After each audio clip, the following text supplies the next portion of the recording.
Welcome to the Real Crime Diary Daily Dose of Crime. I'm your host, MHB. Today, we're unraveling a haunting tale of murder, legal battles, and controversial justice.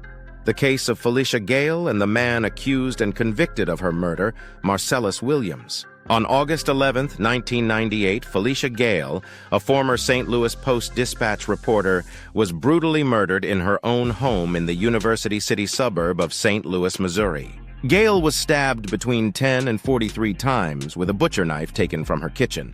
The scene was nothing short of a bloodbath, and the crime shook the community to its core. Felicia Gayle was not only a journalist but a philanthropist and volunteer. She lived with her husband, Dr. Daniel Pikus, in their secure, gated community. That security, however, wasn't enough to prevent the tragedy that would change their lives forever. The initial investigation yielded an abundance of forensic evidence, including fingerprints, footprints, hair, and DNA traces on the knife. Despite this, it wasn't until a reward was offered that two informants, Henry Cole and Lara Asaro, implicated Marcellus Williams. Both informants had prior convictions and stood to gain from their testimonies. Cole claimed he heard Williams confess while they were in jail together, and Asaro, Williams' former girlfriend, said she found evidence in Williams' car. Their accounts played a crucial role in his conviction, despite their inconsistencies and the informant's questionable credibility. In 2001, Williams was convicted of Gayle's murder by a predominantly white jury and sentenced to death. He has always maintained his innocence. Over the years, appeals have highlighted significant issues with the case, including DNA evidence from the knife that did not match Williams, but rather revealed an unknown male profile. Despite this, the Missouri Supreme Court did not halt the execution. In 2017, just hours before he was set to be executed, then-Governor Eric Greitens issued a stay of execution, initiating a board of inquiry to examine the new DNA evidence. The board's findings indicated that Williams was not the source of the DNA found on the murder weapon. Fast forward to 2023, Governor Mike Parsons dissolved the board without its final report and lifted the stay, paving the way for a new execution date. Prosecuting attorney Wesley filed a motion to vacate Williams's conviction, citing the new DNA evidence and potential bias during the original trial. However, Attorney General Andrew Bailey pushed back, and the Missouri Supreme Court set September 24, 2024 as the execution date.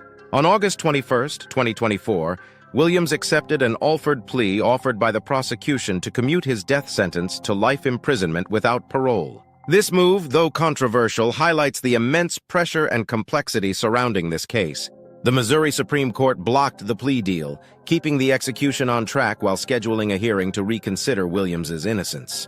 Marcellus Williams's impending execution raises crucial questions about the judicial system, the handling of forensic evidence, and the reliability of incentivized witness testimonies. These issues echo in the broader context of racial disparities in capital punishment, evidenced by Williams, a black man, receiving a death sentence for the murder of a white woman by an almost all-white jury.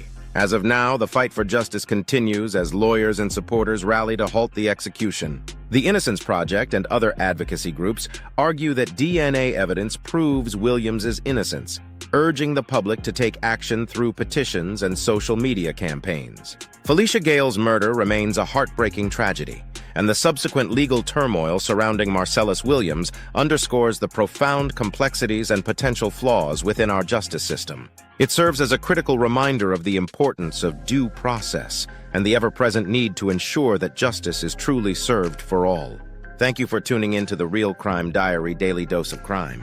I'm MHB, and I invite you to join our community as we continue to explore and discuss these gripping cases. Stay safe, stay informed, and until next time, stay curious about the world of true crime.